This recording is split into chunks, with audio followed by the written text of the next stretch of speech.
ہماری اپنی خواہشات ہیں، ہم اپنی خواہشات میں بہ کر، اپنے جذبات کی رو میں بہ کر، تو ایک چیز کو حق جانتے ہوئے بھی اس پر چلنے کے لیے ہمارے اندر ہمت نہیں پیدا ہوتی. جانتا ہوں ثواب طاعت و زہد پر طبیعت ادھر نہیں آتی، تو طبیعت بھی ادھر آ جائے، دل بھی کھل جائے، سینہ بھی اس کے لیے جو ہے وہ کشادہ ہو جائے، حالات بھی موافق ہو جائیں، وہ کام نیکی کا بھی آسان ہو جائے، اور پھر یہ کہ انسان گمراہی سے بچا رہے، شیطان کی چوک سے بھی بچا رہے، تو یہ اللہ کی رحمت کے بغیر تو ممکن نہیں ہے. تو گویا انسان کے لیے جو اللہ تعالیٰ کے ظاہر ہے ہر نام اللہ کا پیارا ہے. ایما تدعو فلہ الاسماء الحسنی، آپ اسے جس نام سے بھی پکاریں تمام اچھے نام اسی کے لیے ہیں. لیکن یہ ظاہر ہے کہ اس میں بھی جیسے کہ ہم چیزوں میں گریڈیشن کرتے ہیں، تو اس کے اعتبار سے اگر دیکھیں انسان کے اعتبار سے، تو اللہ کے ناموں میں سے سب سے پیارا نام جو اس کے لیے اسے محسوس ہوگا وہ نام ہوگا جو اللہ کی رحمت سے بھرا ہوا. اب یہ جو رحمان کا لفظ ہے یہ مبالغے کا صیغہ ہے، یعنی رحمت سے بنا ہے. لیکن جیسے میں نے کئی دفعہ آپ کو بتایا کہ عربی زبان کے سانچے، جیسے آپ کوئی سانچہ جو ہے اس میں کوئی جو ربڑ پلاسٹک ڈالیں تو ایک خاص طرح سے وہ ڈھل کے نکل آئے گی، لوہا ڈالیں تو اسی طرح کا وہ سانچہ جو بھی ہوگا وہ شے بن کے آ جائے گی. یا جیسے وہ سانچے ہوتے ہیں جس میں بلاک بنتے ہیں، یہ جو سیمنٹ کے بلاک ہوتے ہیں، تو یہ سانچے ہیں. اسی طرح عربی زبان کے سانچے ہیں. مادہ اس کا رحمت ہے، لیکن جب وہ اس وزن پہ جائے گا جسے ہم فالان کا وزن کہتے ہیں، تو اس میں جو مفہوم پیدا ہوگا وہ مفہوم ہے اس کے اندر یوں سمجھیے کہ ایک مبالغہ ہوگا، یعنی بہت زیادہ رحمت. بلکہ اس کو اگر صحیح طرح سے سمجھ لیں، چونکہ کچھ اور بھی الفاظ ہیں ان سے شاید آپ کو اندازہ ہو کہ غضبناک آدمی ہوتا ہے، غضبان کا معنی ہوگا بہت زیادہ غضب، بہت جسے غضب چڑھ گیا نا وہ غضبان ہے. اسی طرح جو کہتے ہیں نا بھوک کو، تو بندہ اگر کوئی بہت زیادہ بھوکا ہو تو وہ کہے گا انا جوعان، یعنی میں بھوک سے مرا جا رہا ہوں، میرے مطلب آنتوں میں بل پڑ رہے ہیں، اتنا بھوکا ہوں، یہ جوعان ہے. اسی طرح انتہائی پیاسا آدمی کہ جس سے کہ پیاس کی وجہ سے گویا زبان تالو سے لگ گئی ہو، اس طرح کی شدید پیاس ہو، تو وہ کہے گا انا عطشان، میں بہت پیاسا ہوں. تو یہ عطشان، جوعان، غضبان، تو یہ سارا ایک ہی وزن، اسی وزن پہ الرحمن. تو اب کیا معنی کریں گے آپ اس پہ کہ گویا اللہ تعالیٰ کی رحمت اپنے پورے جوش پر ہے، اپنے پوری، جیسے وہ کہیں سمندر کے اندر جیسے طغیانی ہوتی ہے، وہ ٹھاٹھے مار رہا ہوتا ہے سمندر، اس طرح یوں سمجھیے کہ اللہ کی رحمت کا سمندر جب ٹھاٹھے مارتا ہے تو اس کے لیے یہ لفظ آئے گا الرحمن. اور انسان کو اللہ تعالیٰ نے ظاہر ہے جو بھی جذبات دیے ہیں نا، وہ اللہ کے جو صفات ہیں ان کا ایک پرتو ہے، ایک عکس ہے. جیسے سورج ہوتا ہے اس کی اندر روشنی ہے، تو جو دھوپ ہے اس کی کرنوں کے اندر سورج کے اس کا ایک پرتو تو ہوتا ہے نا، کرن جو اس کا ایک تعلق تو ہوتا ہے نا سورج کے ساتھ. اسی طرح کا انسان کو اللہ تعالیٰ نے جو مختلف خصوصیات دی ہیں، تو وہ اللہ ہی کی خصوصیات کا ایک رنگ، ایک کرن، ایک یوں سمجھیے اس کا پرتو انسان کے اندر موجود ہوتا ہے. تو ہمارے اندر بھی رحمت کا جذبہ ہے. دیکھیں نا، ماں کی جو ممتا ہے، خود حدیث میں کہا گیا ہے کہ اللہ تعالیٰ کی جو محبت ہے انسان کے لیے، وہ ماں کی محبت سے بھی 70 گنا زیادہ ہے. تو گویا ایک تطبیق تو کی گئی ہے نا، اس کو تشبیہ تو دی گئی ہے، اس کے ساتھ جوڑا تو گیا ہے، کسی نہ کسی درجے کے اس کے قریب لایا گیا ہے. تو محبت پدری بھی ہوتی ہے نا، محبت جو ہے وہ مادری تو نہیں ہوتی، پدری بھی ہوتی ہے، باپ کو بھی محبت ہوتی ہے اولاد کے ساتھ. تو کسی یعنی آپ کا بچہ نہیں ہے، کسی اور کا معصوم بچہ ہے، اور وہ کہیں آپ کو سڑک پہ پڑا ہوا ملے تو آپ کو اس سے بھی ایک محبت، ایک انسیت محسوس ہوگی. تو گویا آپ کا رحمت کا جذبہ جو جوش مارے گا. تو انسان کا اپنا تجربہ یہ ہے کہ اس کے اندر بھی ایک رحمت کبھی اوپر ہوتی ہے کبھی نیچے ہوتی ہے. یعنی یہ ہمارے، یعنی اسی بچے کو جس کو آپ اٹھا کے گھر لے آئیں، یا یہ بڑے اپنا ہی بچہ ہے اور وہ ماں کی گود میں کھیل رہا ہے، کھلا رہا ہے، آپ کو بڑا بھلا معلوم ہوا، آپ نے چاہا کہ میں بھی اسے گود میں لوں، اور آپ 5 منٹ کے اندر چاہیں گے کہ اب مجھ سے یہ کوئی لے لے. بس آپ تھک گئے ہیں، آپ کی اتنی ہمت ہے، آپ کی رحمت، آپ کی محبت تھک گئی، بس اس کی اتنی ہی اس کے اندر پوٹینشل تھا. اب وہ آپ چاہتے ہیں کہ کوئی اور اب اسے سنبھالے، اس سے زیادہ آپ اسے اٹھانے کی سکت نہیں رکھتے. اب یہ ہمارے ذہن ہے، اور جس کے اندر یہ معلوم ہوتا ہے، یہ ہمارا تجربہ، یہ ہماری سوچ، یہ ہے ہماری پہنچ، یہ لہذا جس کی جتنی پہنچ ہوتی ہے اسی پہنچ کے مطابق وہ دوسرے کو بھی سمجھتے ہیں. میں کہنا یہ چاہتا ہوں کہ ہم ہماری سوچ کو اگر آزاد چھوڑ دیں تو ہم یہ سمجھیں گے کہ اگر کبھی کسی کی رحمت کا جذبہ کہیں موج پہ آ بھی جائے تو تھوڑی دیر کے بعد ٹھنڈا ہو جاتا ہے، کیونکہ ہمارے ساتھ یہ ہوتا ہے۔ تو اللہ کو ہماری اس کمزوری کا پتہ ہے، جبکہ اللہ کے اندر تو کوئی کمزوری نہیں ہے، اللہ کے اندر تو کوئی ہماری یہ کمی ہے، اللہ کے اندر تو کوئی کمی نہیں ہے۔ تو اس چیز کو ہمیں سمجھانے کے لیے الرحمن کے ساتھ عام طور پر ایک اور لفظ بھی لایا جاتا ہے، وہ الرحیم ہے، جیسے بسم اللہ الرحمن الرحیم، جیسے الحمدللہ رب العالمین الرحمن الرحیم۔ تو یہ آپ دیکھیں گے کہ اکثر و بیشتر الرحمن کے ساتھ الرحیم بھی آیا ہے۔ تو یہ ہمارے اس مغالطے کو دور کرنے کے لیے آتا ہے، کیونکہ یہ جو الرحیم والا سانچہ ہے، اس سانچے کے اندر جیسے اس میں مبالغے کا معاملہ ہے، اس میں مبالغہ ہے دوام کا اور استمرار کا، وہ فعل کہ جس کے اندر مداومت پائی جاتی ہے، جو ختم نہ ہو جاتا ہو، جاری رہتا ہو، تسلسل کے ساتھ جاری رہتا ہو، کنسسٹنٹ ہو، اس کو ہم لے کے آتے ہیں فاعل کے وزن پہ، رحیم کے وزن پہ۔ یعنی یہ عربی زبان کے اس باب کا یعنی اس وزن کا ایک خاصہ ہے۔ تو بتایا کیا جا رہا ہے، رحیم بھی رحمت سے، رحمان بھی رحمت سے۔ تو رحمان میں اللہ کی وہ جو صفت رحمت ہے وہ ٹھاٹھے مارتے سمندر کی طرح ہے، کبھی کبھی انسان کی رحمت بھی ٹھاٹھ مار جاتی ہے لیکن پھر بیٹھ بھی جاتی ہے۔ لیکن رحیم کے لفظ نے آ کے یہ بتایا کہ اللہ کی رحمت اسی جگہ پہ برقرار رہتی ہے، اس کے اندر کبھی کمی نہیں آتی، وہ پھر نیچے اس کا کوئی ڈاؤن ورڈ جو ہے وہ اس کی جو ہے وہ گراف نہیں بنتا، بلکہ وہ اسی سطح پہ برقرار رہتی ہے۔ یہ تسبیح کا بھی یہی مطلب، اللہ کو اس کے مقام بلند پر برقرار رکھنا، گویا اس کی اسماء و صفات کے اندر کسی طرح کی بھی کوئی کمی نہ کر دینا، کوئی کجی نہ کر، اس سطح پہ اسے برقرار رکھنا، اور یہ کہ اسے ہر کمی سے، ہر احتیاج سے، ہر ضرورت سے اور سے پاک ماننا۔ وہ کہتے ہیں پاکی بولنا، تو پاکی بولنے کا یہ مطلب ہے پاک سمجھنا، یعنی کوئی کمی اس کے اندر نہیں ہے، کوئی احتیاج نہیں ہے، کوئی اس کے ضرورت نہیں ہے، کوئی مجبوری نہیں ہے، کوئی کمزوری نہیں ہے، اس سے بلند ہے، بالا ہے، اس سے برتر ہے۔ یہ ہے اصل میں جو مفہوم بنے گا اس یعنی تسبیح کا۔ تو الرحمن جس میں اللہ کی صفت جو ہے نا وہ رحمت کی، وہ ٹھاٹھے مار رہی ہے، اور رحیم نے یہ بتا دیا کہ وہ بالکل اس کے اندر دوام و استمرار ہے۔ تو یہاں چونکہ رحیم کا لفظ نہیں آیا تو مجھے یہ سمجھانے کی ضرورت پڑ گئی کہ اللہ تعالیٰ کی جو صفت رحمت ہے انسانوں کے لیے خاص طور پر وہ اس طرح رہتی ہے کہ اس کے اندر گویا جیسے اپنے پورے جولانی پہ ہو، اپنے پورے جسے کہتے ہیں نا عروج پر ہو۔ تو الرحمن، اب ظاہر ہے جب کسی کی، جیسے اب اگلی بات کو سمجھ لیجئے کہ جب ہمیں کسی سے کوئی محبت پیدا ہوتی ہے، کسی کی طرف دل کھنچتا ہے، تو اب کوئی ہم ایکٹ کرتے ہیں، اس کے نتیجے میں کوئی عمل کرتے ہیں۔ جیسے میں نے مثال دی، بچہ اچھا لگا، آپ چاہیں گے گود لیں۔ تو کوئی بھی چیز جب آپ کو پھول اچھا لگے گا آپ اس کے قریب جائیں گے، سونگیں گے۔ جو شے آپ کو اچھی لگے کوشش ہوگی کہ آپ جا کے اسے ٹچ کریں۔ تو گویا ہر آپ نے جس شے کو اچھا محسوس کیا، جس کے لیے آپ کے اندر کوئی تڑپ پیدا ہوئی، آپ کے اندر کوئی جذبہ پیدا ہوا، کوئی رحمت پیدا ہوئی، کوئی محبت پیدا ہوئی، تو اس کے نتیجے میں کوئی نہ کوئی ایکشن ہوگا جس کا آپ سے صدور ہوگا۔ تو پہلے بادشاہ ہوتے تھے، بادشاہ سلامت خوش ہو کے کیا کرتے تھے؟ کوئی انعام دیتے تھے۔ بادشاہ سلامت خوش ہو کے کچھ جاگیر الاٹ کر دیتے تھے، جہاں بھائی تجھے 5 مربع زمین دے دی، اسی طرح ہوتا ہے نا، آج بھی وہ انعامات مل جاتے ہیں۔ بادشاہ سلامت نہیں ہے، لیکن یہ کہ بہرحال جن کے پاس جو اختیار ہوتا ہے وہ اپنے اختیار کے بامطابق کسی کو جو ہے وہ انعام سے نوازتے ہیں، کسی سے جب وہ خوش ہو جائیں۔ تو اب یہ رحمان کی جب رحمت اپنے پورے جوبن پہ آئی تو اس نے انسانوں کو کیا انعام دیا؟ علم القرآن، اس نے انسان کو قرآن کا علم سکھایا۔ ویسے آپ اگر گہرائی میں اتر کے دیکھیں گے تو جو علم جس کسی کے پاس بھی ہے، شعوری ہو یا غیر شعوری ہو، دیکھیے بھینس کے پاس بھی علم ہے۔ کس چیز کا علم ہے؟ گھاس کھانے کا علم ہے۔ گھاس کھانے کا ایک طریقہ ہے، آپ نہیں کھا سکتے، آپ کھانا بھی چاہیں تو جس طرح آسانی سے بھینس کھا لیتی ہے آپ نہیں کھا سکتے۔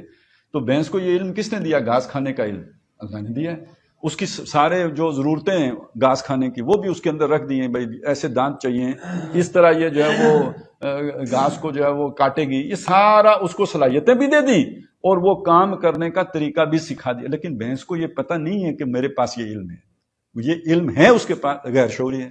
اس میں سب سے فنکار چیز کیا ہے؟ شہد کی مکھی۔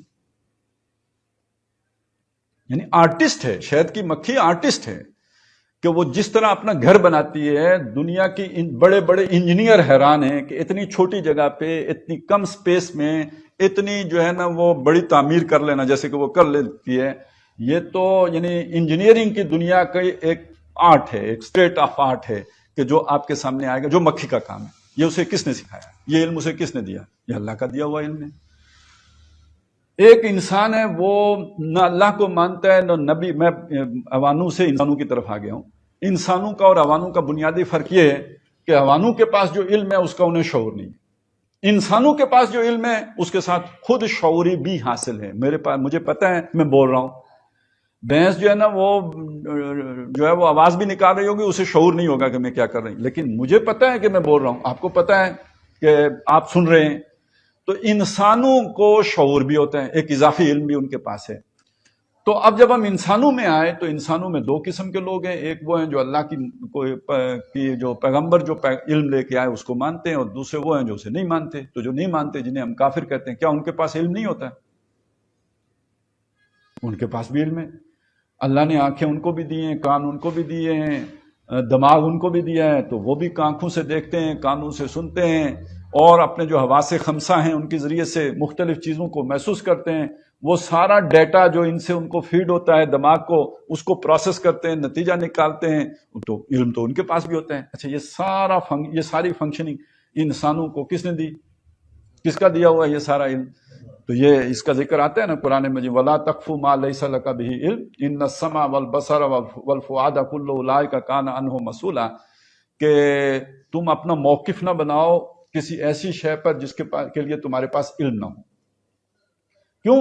کہ اللہ نے تمہیں سماعت دی ہے، اللہ نے تمہیں بصارت دی ہے، اللہ نے تمہیں دماغ دیا ہے. ان سب کے بارے میں پوچھو گی کہ تم نے جو موقف بنایا تھا اپنی عقل کی بنیاد پر بنایا تھا یا توہم پرستی کی بنیاد پر بنایا تھا، سپرسٹیشن تھی، ایک بس تکا تھا جو تم نے لگا لیا تھا، یا سوچ سمجھ کے اپنا موقف بنایا تھا. تو وَلَا تَقْفُ مَا لَيْسَ لَكَ بِهِ عِلْمٌ إِنَّ السَّمْعَ وَالْبَصَرَ وَالْفُؤَادَ كُلُّ أُولَٰئِكَ كَانَ عَنْهُ مسئولا. اور سورہ بقرہ کے چوتھے رکوع میں یہ صاف بتا دیا گیا دو قسم کے علم ہیں.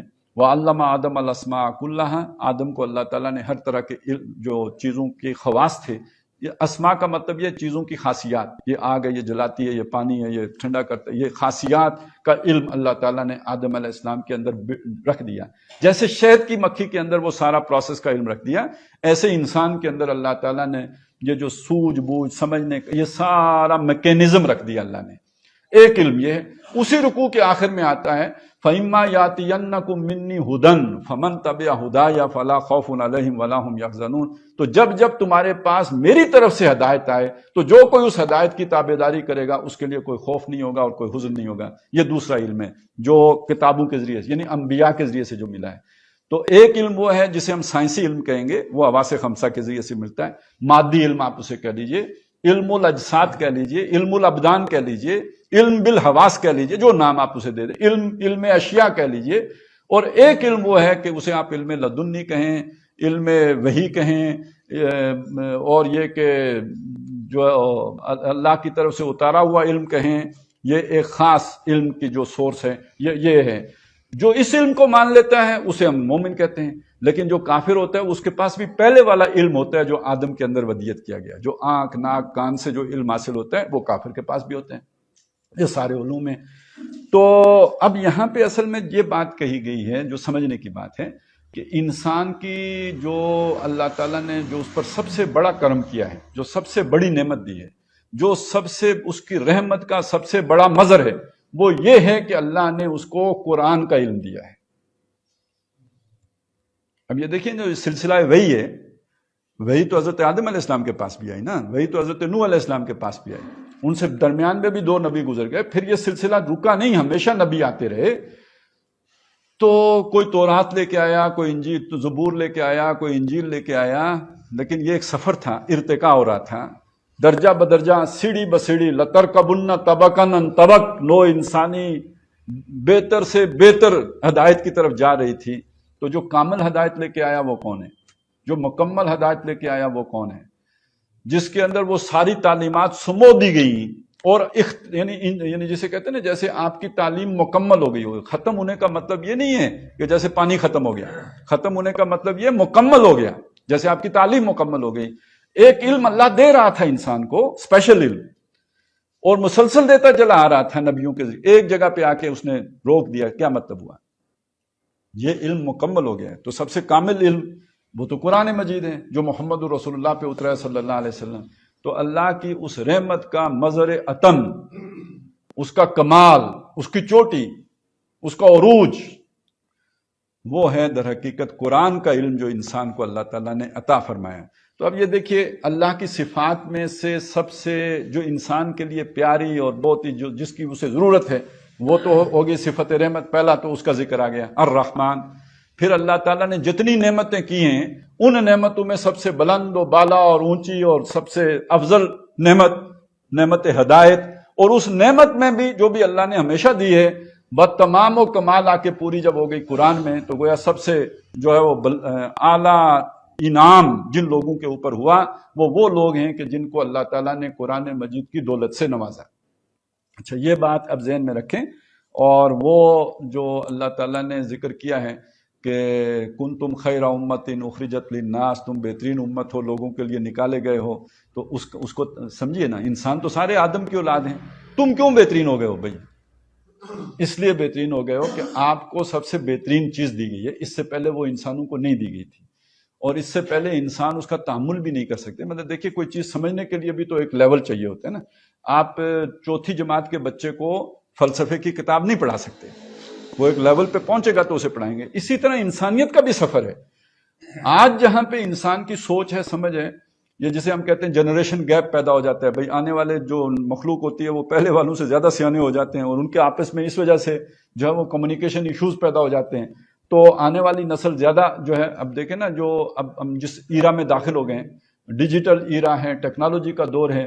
تو اب ہم لوگ تو اکثر و بیشتر جو 50-60 کے آس پاس ہیں، زیادہ تر لوگ وہ ہیں جنہیں نہ کمپیوٹر کا پتہ ہے. موبائل بھی ہم نے جتنے اچھے رکھ لیے ہوں تو 2-3 فنکشن ہی ہم جانتے ہوتے ہیں، اس سے زیادہ تو ہمیں پتہ بھی نہیں ہوتا.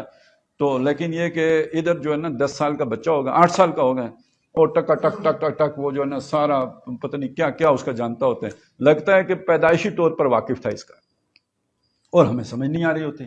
تو آنے والی نسل پہلی نسل سے ذرا ایڈوانس ہی ہوتی ہے. اس طرح یہ انسانوں کا سفر آگے بڑھا تو انسان بھی اس قابل ہوا کہ وہ قرآن مجید کے علم کو سمجھ سکے، تو اللہ نے وہ کتاب عطا فرمائی نا. تو یہ اس اعتبار سے وہ لوگ جن کو اللہ تعالیٰ نے اس کتاب کے لیے چن لیا، وہ پوری نوع انسانی کے بہترین لوگ ہیں. کنتم خیر امت اخرجت للناس، اور کذالک جعلناکم امۃ وسطا واجتباکم، اس نے تمہیں چن لیا. اور اسی طرح ثم اورثنا الکتاب الذین اصطفینا من عبادنا. تو یہ ساری آیتیں آپ سامنے رکھیں تو یہ بتا رہی ہیں کہ در حقیقت اللہ تبارک و تعالیٰ نے انسان پر جو سب سے بڑا انعام کیا ہے وہ ہدایت ہے، جو الہدا کی صورت میں انسانوں کے ہاتھوں تک پہنچا دی گئی ہے. اچھا، اب اسے خالص عقلی سطح پہ بھی سمجھ لیجئے. عام طور پر ہم سمجھتے ہیں کہ صحت بہت بڑی نعمت ہے. بالکل نعمت ہے، کیا شک ہے اس میں؟ نعمت ہے. اولاد نعمت ہے، کوئی شک نہیں کہ نعمت ہے. دولت نعمت ہے، کوئی شک نہیں کہ نعمت. اقتدار بھی نعمت ہے، کوئی شک نہیں کہ نعمت ہے. لیکن آپ سوچیں، یہ ساری نعمتیں کل آخرت کو زحمت بن جائیں گی اگر ان کے ساتھ ہدایت کی نعمت نہ ہو.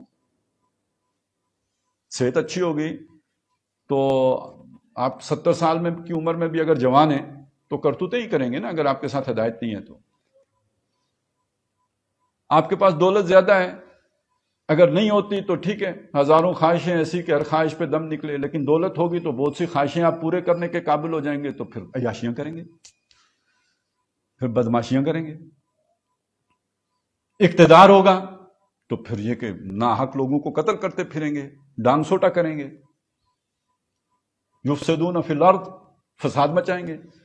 فہل عصیتم ان تولیتم ان تفسدوا فی الارض وتقطعوا ارحامکم، تو پھر یہ کریں گے. اب یہ ہدایت ہوگی کہ جو آپ کی دولت کو بھی آپ کے لیے نعمت بنائے گی. یہ ہدایت ہوگی جو آپ کی صحت کو بھی آپ کے لیے نعمت بنائے گی. یہ ہدایت ہوگی جو آپ کے اقتدار کو بھی آپ کے لیے نعمت بنائے گی. ہدایت کے بغیر ہر نعمت کل زحمت بننے والی. تو یہ تو بالکل صاف صاف ویسے سمجھ میں آ جانے والی بات ہے. تو اب ان دو آیات کا ربط آپ کے سامنے بالکل کھل الرحمن علم القرآن، تو اللہ کی اس رحمت کا سب سے بڑا مظہر قرآن مجید، جو سب سے بڑی نعمت ہے جو انسان کے اوپر ہوئی ہے۔ نبی اکرم صلی اللہ علیہ وسلم کو قرآن مجید میں کئی جگہ پہ مخاطب کر کے یہ تقابل کیا ہے باقاعدہ، ان کو اللہ نے سرداریاں دی ہیں، ان کو اللہ تعالیٰ نے جو ہے وہ مال و اسباب دیا ہے، ان کے دنیا کے اندر ان کے اثر و رسوخ ہے، انفلوئنس ہے، لیکن اے نبی جو اللہ نے آپ کو دیا ہوا خیر مما یجمعون، جو آپ کو اللہ نے دیا ہے وہ سب سے بہتر ہے جو وہ جمع کر رہے ہیں، اس سے بہت اعلیٰ ہے، بہت عرفہ ہے۔ اب آ جائیں جی تیسری چیز کی طرف۔ تیسری چیز ہے خلق الانسان، اس نے انسان کو پیدا کیا، انسان کو بنایا، یعنی اللہ نے انسان بنایا۔ اچھا یہ بھی بات سمجھ میں آتی ہے، انسان بھی بنایا تو گھوڑا بھی بنایا۔ تمام مخلوقات کا خالق کون ہے؟ وہی ہے۔ ہر شے جو موجود ہے اس کو خلق کرنے والا، اسے تخلیق کرنے والا اللہ کی ذات ہے۔ لیکن اب یہاں آ کے بات بالکل آپ پر کھل جائے گی کہ یہاں پر عام چیزوں کا ذکر نہیں ہو رہا، خاص چیزوں کا ذکر ہو رہا ہے۔ جیسے الرحمن تھا، جیسے اللہ کی نعمتوں میں سب سے بڑی نعمت قرآن ہے، ایسے ہی اللہ کی مخلوق میں اشرف المخلوقات انسان ہے، اس کا ذکر کیا نا۔ جب پیچھے اونچی چیزوں کا ذکر کیا تو مخلوق میں بھی عام مخلوق کا ذکر نہیں کیا، خاص مخلوق کا ذکر کیا، بلکہ خاص الخاص مخلوق کا ذکر کیا، جسے مانا جاتا ہے کہ یہ اشرف المخلوقات ہے۔ تو اس کا خلق الانسان، اس نے انسان کو پیدا کیا ہے جو اشرف المخلوقات ہے۔ اچھا یہ بات بھی مانی ہوئی بات ہے کہ انسان اشرف المخلوقات ہے۔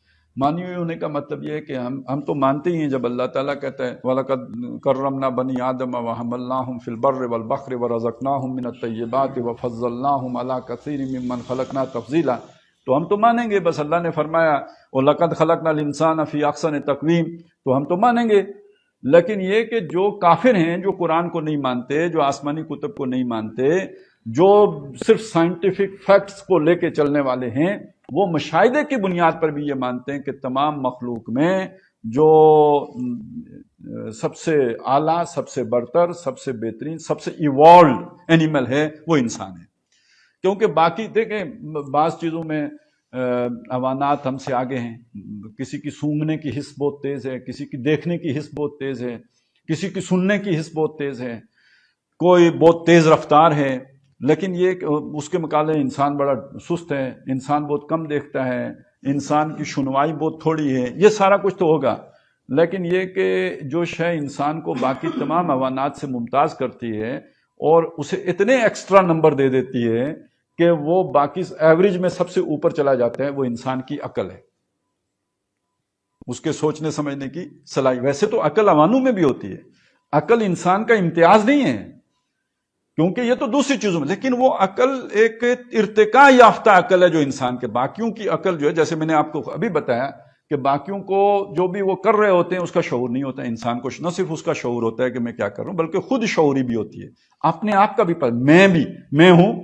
یہ جانور کو نہیں پتا کہ میں ہوں، لیکن انسان کو یہ بھی پتا ہے کہ میں ہوں، اس کو اپنی انا کا، اپنی میں کا بھی پتا ہو، اسے خود شعوری بھی حاصل ہوتی ہے۔ تو گویا اس کی جو عقل ہے وہ بڑی ترقی یافتہ ہے، بہت ارتقاء یافتہ ہے، ایک ایوالڈ جو ہے وہ عقل کا مالک ہے۔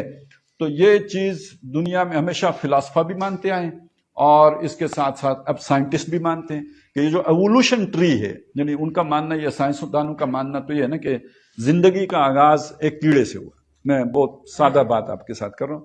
پھر وہ یعنی پہلے تو وہ جو جمادات تھے، پھر نباتات ہوئیں، پھر یہ کہ حیوانات میں جو پہلی جاندار وہ ایک کیڑے کی شکل بنی، پھر آگے کرتے کرتے کرتے یہ مختلف حیوانات بنے، پھر ان حیوانات میں ایوولوشن ہوا۔ تو وہ عام طور پہ وہ جو کہانی بندر وغیرہ والی اور وغیرہ سنائی جاتی ہے، تو پھر کرتے کرتے کرتے یہ انسان کی شکل بن گئی۔ تو بہرحال وہ اپنی بہت ساری چیزیں جوڑتے ہیں، یہاں تک بھی جوڑ لیتے ہیں کہ اس کی دم بھی تھی، آج تک اس دم کا نشان اس کی ریڑھ کی ہڈی کے آخری کونے پہ موجود ہے، اور اگر اس کو دیکھیں تو لگتا ہے کہ کبھی دم تھی جو گر گئی ہے۔ تو بہرحال یہ اچھا وہ یہ بھی کہتے ہیں کہ کمر کا درد اسے اسی لیے ہوتا ہے کہ بیسیکلی تو اس کی 4 ٹانگیں تھیں، تو یہ جب کھڑا ہو گیا تو یہ اس کی ایگزیکٹ پوزیشن نہیں ہے، تو اس کی وجہ سے زیادہ عمر کے بعد اسے کمر شریف دکھنے بھی لگتی ہے۔ تو بہرحال یہ ایک کہانی ہے جو ان کی سمجھ، یہ کوئی ثابت شدہ بات نہیں ہے، یہ ایک تھیوری ہے جو انہوں نے قیاس کر کے ایک چیز بنائی ہے۔ تو کہنے کا مقصد میرا یہ تھا کہ جو لوگ ان چیزوں کو بھی مانتے ہیں وہ بھی سمجھتے ہیں کہ جو حیوانات میں ارتقا ہوا کرتے کرتے کرتے کرتے حیوانوں میں جو سب سے اوپر چلا گیا وہ انسان ہے. تو گویا اشرف المخلوقات ہونے پر انبیاء اور سائنسدانوں کے درمیان اتفاق ہے، اگرچہ کہ اس کی بنیادیں بالکل مختلف ہیں. سائنسدان اسے ایک سب سے ترقی یافتہ حیوان سمجھتے ہیں، لیکن یہ کہ قرآن مجید انسان کو حیوان نہیں کہتا، وہ اسے حیوان سے اوپر لے کے جاتے ہیں. وہ انسان کا معاملہ اور اشرف، اور جب انسان کو قرآن اشرف کہتا ہے، ذرا اس بات کو سوچئے جہاں تک سائنس کبھی پہنچ ہی نہیں سکتی کہ فرشتوں سے بھی سجدہ کروائیں اسے. تو یہ حیوان کی بات نہیں ہے، اس سے بہت آگے کی بات ہو گئی ہے. فَإِذَا سَوَّيْتُهُ وَنَفَخْتُ مِن رُّوحِي وَنَفَخْتُ فِيهِ مِن رُّوحِي فَقَعُوا لَهُ سَاجِدِينَ. تو یہ تو بہت ہی وَلَقَدْ كَرَّمْنَا بَنِي آدَمَ وَحَمَلْنَاهُمْ فِي الْبَرِّ وَالْبَحْرِ وَرَزَقْنَاهُمْ مِنَ الطَّيِّبَاتِ وَفَضَّلْنَاهُمْ عَلَىٰ كَثِيرٍ مِّمَّنْ خَلَقْنَا تَفْضِيلًا. تو اللہ تعالیٰ نے تو انسان کو بہت بلند مقام بتایا ہے اپنی کتابوں میں، لیکن یہ کہ یہاں تک تو کم از کم سائنسدان بھی مانتے ہیں کہ تمام مخلوقات میں سب سے ترقی یافتہ جو مخلوق ہے وہ انسان ہے. تو اللہ کی صفات میں سب سے اونچی صفت ہمارے اعتبار سے الرحمن، پھر اس کا جو مظہر اتم ہے، جو ہم کھانا کھاتے ہیں یہ بھی اللہ کی رحمت ہے، جو ہم ایک دوسرے سے بات چیت کرتے ہیں جو محبت، یہ بھی اللہ کی رحمت ہے. لیکن یہ کہ سب سے بڑی رحمت یہ ہے کہ اللہ تعالیٰ نے ہمیں ہدایت کی دولت سے نوازا ہے اور قرآن جیسی دولت سے نوازا ہے. اور اسی طرح اللہ نے جو کچھ بھی بنایا ان میں سب سے چوٹی کی جو مخلوق اللہ نے بنائی وہ انسان ہے. علمہ البیان، انسان کو بہت سی صلاحیتیں دی، ابھی میں نے وہ بات بھی کی تھی. لیکن یہ کہ بہت سی صلاحیتوں میں حیوان اس سے آگے ہیں، لیکن جو انسان کی سب سے ممتاز صلاحیت ہے جو کسی اور میں نہیں ہے، میں نے کہا تھا نا عقل میں انسان ممتاز نہیں ہے، اور حیوانوں میں بھی عقل ہوتی ہے، تھوڑا بہت ان میں یعنی پروسیسنگ بھی ہوتی ہے. چیونٹی بھی اگر آپ وہ چل رہی ہو نا تو آپ اس کے آگے ایک دفعہ تیلی رکھیں تو وہ جو ہے نا اس کے بعد جو ہے وہ رکے گی، دائیں دیکھے گی بائیں آخر وہ کوئی فیصلہ کر کے کہیں ٹرن لے لے گی. اس کا مطلب ہے اس کی عقل بھی کام کر رہی ہوتی ہے. حیوانوں کو بھی آپ دیکھیں جو وہ پہچان رہے ہوتے ہیں کسی نہ کسی درجے میں کہ کون مجھے روز گھاس ڈالتا ہے، اس کے ساتھ ان کا بیہیویئر اور ہوتا ہے. اجنبی بندہ چلا جائے تو ان کا بیہیویئر اور ہو جاتا ہے. تو اس سے پتہ یہ لگا کہ کچھ نہ کچھ عقل ان کے اندر بھی ہوتی ہے. تو عقل میں تو انسان باقیوں میں ممتاز نہیں ہے. یہ بات ضرور ہے کہ انسان کی عقل باقیوں سے اعلیٰ و ارفع ہے، لیکن یہ والی جو صفت اللہ تعالیٰ نے بیان کی ہے کہ انسان بیان کر سکتا ہے. بیان کا مطلب کیا ہے؟ میرے اندر کچھ خیالات ہیں، میرے اندر کوئی سوچ ہے، میرے اندر کچھ تصورات ہیں، میں ان کو الفاظ کا جامہ پہنا کر اپنے خیالات کا اظہار کر سکتا ہوں. جسے ہم کہتے ہیں اظہار ما فی الضمیر. آپ نے یہ لفظ سنا ہوگا، یہ جملہ. تو یہ کیا چیز ہوتی ہے؟ اظہار، ظاہر کرنا. کیا ظاہر کیا آپ نے؟ ما فی الضمیر، جو میرے اندر چھپا ہوا تھا، آپ نہیں جانتے تھے میرے دل میں کیا ہے، اس کو میں نے الفاظ کی صورت میں آپ کے سامنے ظاہر کر دیا. اچھا، ہم یہ بھی کہتے ہیں میں اپنے جذبات کا اظہار الفاظ میں نہیں کر سکتا. یعنی وہ جو میرے اندر آپ کے لیے محبت ہے، عقیدت ہے، احترام ہے، اس کے لیے میرے پاس الفاظ ہی نہیں ہیں کہ میں اپنے دل کے جذبات آپ کے سامنے کھول کر بیان کر سکوں. گویا اظہار ما فی الضمیر ممکن نہیں. تو بہرحال یہ ان مثالوں سے سمجھ لیجئے کہ بیان کا مطلب کیا ہے. یعنی اپنے خیالات، اپنی سوچ، اپنے جذبات کی ترجمانی بصورت الفاظ کرنا، الفاظ کی صورت دے کر دوسرے تک اپنی بات، اپنے جذبات کو کنوے کر دینا.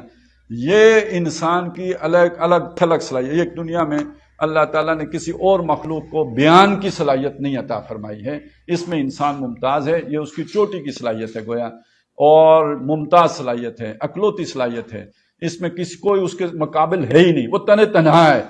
ہاں، فرشتے ہوں گے وہ ظاہر نظر نہیں آتے، جنات ہوں گے وہ ہمیں نظر نہیں آتے. جو نظر آنے والی مخلوق ہے اس میں انسان کی یہ صلاحیت جو ہے وہ موجود ہے. اچھا، جس زمانے میں سائنس نے اتنی ترقی نہیں کی تھی کہ ہم باقی اعتبارات سے یہ جان سکیں کہ انسان جو ہے وہ ایوولوشن ٹری کی ٹاپ پہ ہے، تو اس زمانے میں بھی انسان کے بارے میں یہ تصور موجود تھا، یعنی بلند ہونے کا. اس کی بنیاد یہ بتائی جاتی تھی کہ انسان حیوان ناطق ہے. ہم جس زمانے میں کتابیں پڑھتے تھے تو یعنی اسکول پڑھا ہے، تو اس زمانے میں انسان کی یہ دو چیزیں بیان کی جاتی تھی، حیوان ناطق ہے اور دوسرا سماجی حیوان ہے. یعنی باقی حیوانات مل جل کے نہیں رہتے، یہ وہ حیوان ہے جو مل جل کے کنبے بنا کر، گھر جو ہے نا قبیلے بنا کر، محلے آباد کر کے رہتے ہیں. باقیوں کا یہ معاملہ نہیں ہے. تو لیکن یہ کہ چونٹیاں بھی ایسی کرتی ہیں، شہد کی مکھیاں بھی ایسی کرتی ہیں.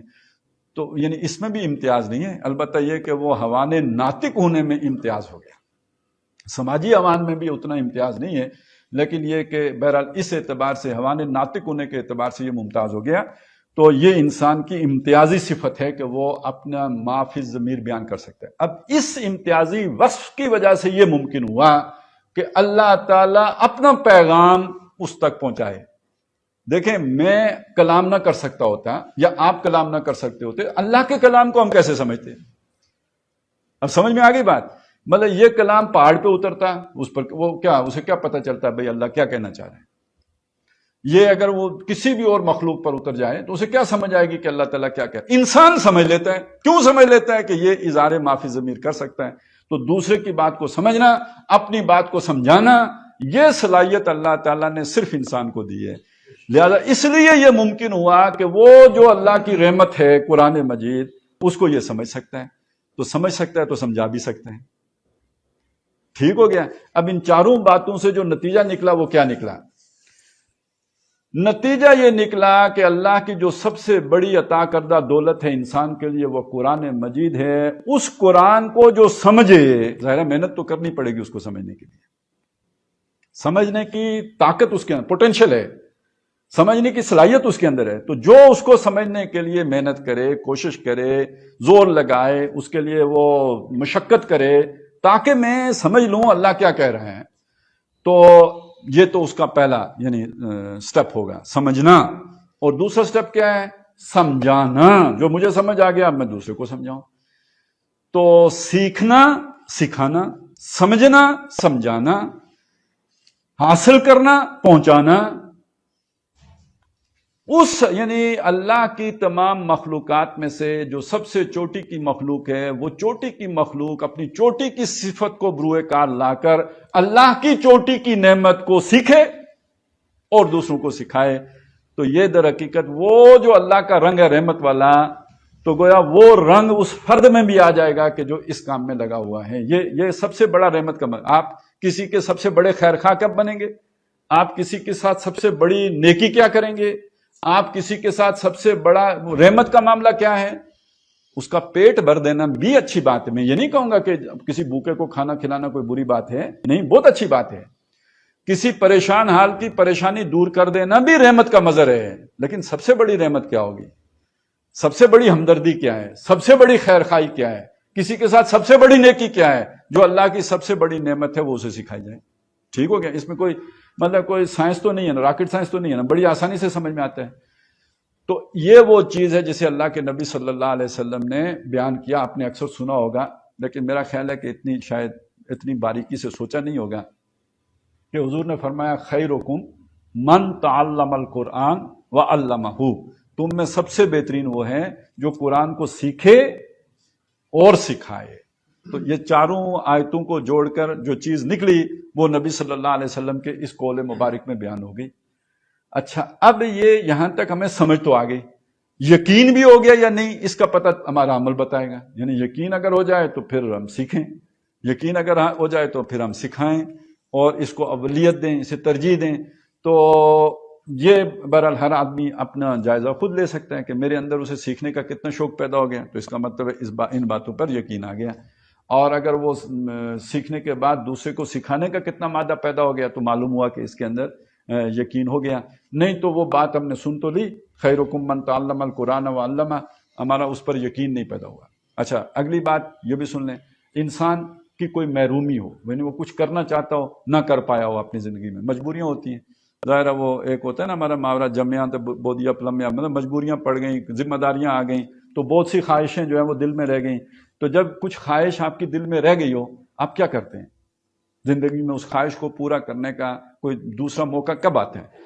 جو آپ حاصل نہیں کر سکے، آپ کی خواہش ہوتی ہے کہ میں اپنی اولاد کو حاصل کرواؤں. یہ ایک بڑا کامن فیکٹر ہے کہ اپنی محرومیوں کا ازالہ انسان جو ہے وہ اپنی اولاد کو وہ نعمت دے کے تو وہ ایک سوچتا ہے کہ چلیں اس کی کسی درجے میں تلافی ہوگی.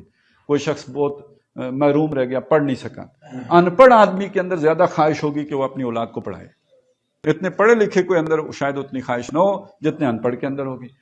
تو اسی پر قیاس کر لیجئے کہ ایک شخص فرض کریں وہ قرآن نہیں سیکھ پا رہا ہے یا نہیں، اب اس کی عمر اس درجے میں پہنچ گئی ہے، لیکن یہ کہ اسے سمجھ آ گئی ہو تو پھر یہ کہ اس کی خواہش پیدا ہوگی کہ اس کی اولاد تو کم از کم یہ چیز بنے. تو بہرحال یہ 4 آیات میں جو بات ہمارے سامنے آئی کہ الرحمن علم القرآن خلق الانسان علمہ البیان، یہ وہ بات ہے جو نبی صلی اللہ علیہ وسلم کے اس قول مبارک میں آ گئی، خیرکم من تعلم القرآن وعلمہ. اور یہی یعنی اس اعتبار سے اب سمجھ لیجئے کہ ہر انسان، ہر مومن، اس کے اوپر جو قرآن مجید کی ذمہ داریاں عائد ہوتی ہیں، یعنی ان آیات کی روشنی میں اگر ہم سمجھیں تو کیا کریں کہ بھئی یہ حق ادا ہو جائے. تو پہلی بات تو یہ ہے کہ یہ یقین رکھیں کہ یہ اللہ کا کلام ہے. یہ بھی اب حالات ایسے آ گئے کہ اس کی ضرورت پڑ جاتی ہے، اور یہ یقین سب سے پہلے محمد رسول اللہ نے خود اپنے اندر پیدا کیا. آمن الرسول بما انزل الیہ من ربہ والمؤمنون، ایمان لائے رسول صلی اللہ علیہ وسلم اس پر جو ان کی طرف، ان کے رب کی طرف سے نازل کیا گیا، یعنی قرآن. اس پر سب سے پہلا ایمان لانے والا کون؟ محمد رسول اللہ. والمؤمنون، تمام ایمان والے ایمان لائے. تو پھر ہمیں بھی تو دل و جان سے اس پہ ایمان لانا ہے نا. تو پہلا تقاضا تو یہ. دوسرا تقاضا یہ کہ ہم اسے پڑھا کریں اور یعنی اپنی تلاوت کا معمول بنائیں. صورتیں جو جتنی یاد ہو سکتی ہیں انہیں یاد کریں. ہر عمر میں بندہ یاد کر سکتا ہے. یہ نہیں کہ آپ بس قل ہو اللہ آخر پڑھ لی تو وہ کفایت. کیا چلیں، جسے 10 آتی ہیں، جسے 2-3 آتی ہیں وہ 10 تک پہنچے، جسے 10 آتی ہیں وہ 20 تک پہنچے، 40 تک پہنچے. جسے آخری پارہ آتا ہے تو وہ اس میں 2 پارے کر لے، 3 پارے کر لے. تو گویا اس طرف ہر وقت انسان لگا رہنا چاہیے. یہ پڑھنے کے اندر یہ شامل ہے تاکہ جب ہم نماز میں پڑھیں تو زیادہ سے زیادہ پڑھ سکیں. اصل میں تو قرآن، یہ جو قیام ہے نماز کا اہم ترین جز جو قیام ہے، اور نوافل میں تو ہونا ہی یہ چاہیے کہ انسان زیادہ سے زیادہ قرآن پڑھ سکے. جتنا آپ کو حفظ ہوگا اتنا ہی پڑھ سکیں گے نا. تو اس حفظ کے ذخیرے میں بھی انسان اضافہ کر رہے، ہر عمر میں کرتا ہے. یہ نہیں کہ یہ چھوٹے بچوں کی ذمہ داری ہے کہ وہ حفظ کریں. آپ پورا نہیں کر سکتے کوئی پرابلم نہیں، جتنا کر سکتے ہیں اتنا کرتے رہیں. میں نے بتایا نا 3 صورتیں آتی ہیں تو 10 کا ٹارگٹ رکھ لیں، 10 آتی ہیں تو 40 کا ٹارگٹ رکھ لیں. وہ کر لیں، پارے کا رکھ لیں، 2 پاروں کا کر لیں، آخری منزل کا کر لیں. یہ آپ اسے لے کے چلتے رہیں. تو یہ تو دوسری بات ہوگی. تیسری بات یہ ہے، اور ظاہر ہے یہ بھی سیدھی سمجھ میں آنے والی بات ہے، میں اس میں نہیں جا رہا، جو احادیث اور ان میں نہیں جا رہا، کیونکہ وہ میں آپ کے سامنے رکھوں تو ٹائم اور گزر جائے گا. میں سیدھی بات جو لاجک سے سمجھ میں آتی ہے وہی کہہ رہا ہوں.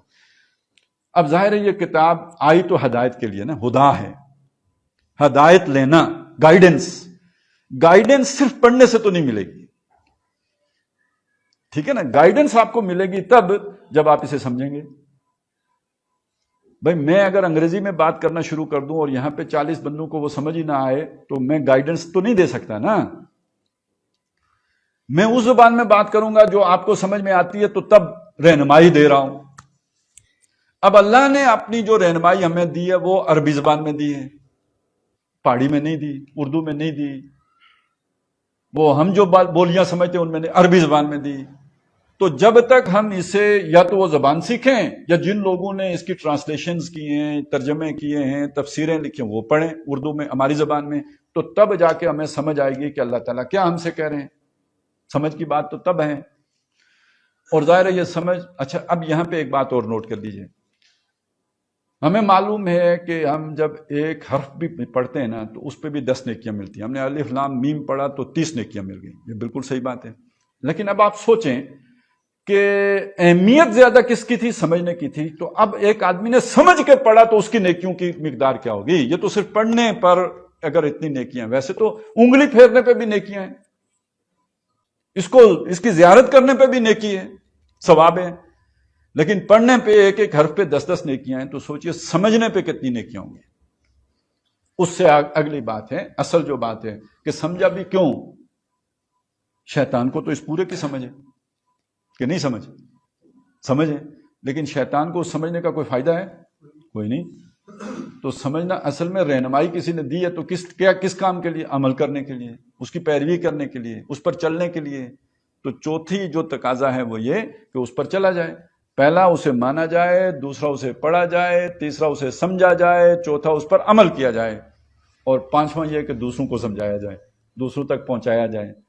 یہ 5 ذمہ داریاں اصل میں یہ اس کے نتیجے میں ایک انسان پر ان پر اگر عمل پیرا ہوتا ہے تو گویا اس نے ان 4 آیات کو سمجھ کر اپنی زندگی کو ان کے مطابق استوار کر لیا، ڈھال لیا ہے، اپنے کردار کے اندر ان آیات کو سمو لیا ہے.